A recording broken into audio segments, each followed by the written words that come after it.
On September the 5th, 1906, in a hotel room by the coast in Italy,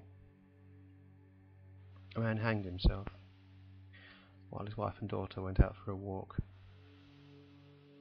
Well, that man who hanged himself was called Lugwig Boltzmann. You may or may not have heard of him, but I'd like to tell you a little about him, about his life and why he took his life. Now, Boltzmann's big idea was the kinetic theory of gases, which presupposed the existence of atoms and molecules. But at the time that he postulated this idea, almost all philosophers and scientists didn't actually believe that atoms and molecules actually existed. In fact, many, particularly Ernst Mach, who you probably know from the Mach number, were vehemently opposed to the idea that atoms actually existed, and became a fierce opponent of Boltzmann. Extremely fierce. The two men hated each other. The thing about Boltzmann was a very considered to be a very soft-hearted individual, and indeed went out of his way to modify his own theory heavily to allow not only his idea but the idea of Mach and others that believed as he did to coexist. But this simply wasn't enough for them, and they continually attacked his ideas as being too fanciful and not particularly scientific. Why is this important? Why am I talking about this? Well, at the time, Boltzmann didn't have any physical evidence to prove his theory. However, he didn't know that such evidence was going to appear within a year of his own death. But he felt that his own life's work was undermined by people like Mach, and he was under a great deal of pressure to abandon the idea completely. And he always suffered from depression and had tried suicide several times in the past. And there's some conjecture whether this really was the thing that pushed him over the edge. But he certainly did kill himself,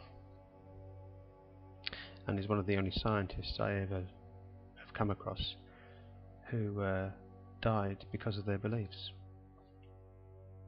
Now the point was, he was right, and Mach and all the others that opposed him were wrong, and it was Einstein that proved them wrong when he discovered Brownian motion. Now, to my real point. The reason I'm recounting this story is because the only people at the time that backed Boltzmann were all the young mathematicians, all the young scientists, the old guard, already considered the matter settled, and that Boltzmann was just plain wrong, and just couldn't accept that he was wrong. But the point was, they were all wrong, as it was proved. So my point is this: if you think something is already settled, that an idea is proved beyond any doubt, and there's no question, and no questioning needed anymore, then you stop looking, you stop searching, you stop questioning, and anyone that comes along that does question is considered to be crazy, or stubborn, or just simply incapable of understanding the facts that you already know, and which they simply won't accept. But the case of Boltzmann proves that it's not the case. That we always have to keep our mind open to new ideas, and that standing still, but looking backwards, keeps us backwards, keeps us where we are, incapable of movement, incapable of change, incapable of taking on new ideas. Now, Boltzmann died a failure in his own eyes. He died before the proof was found that he was correct.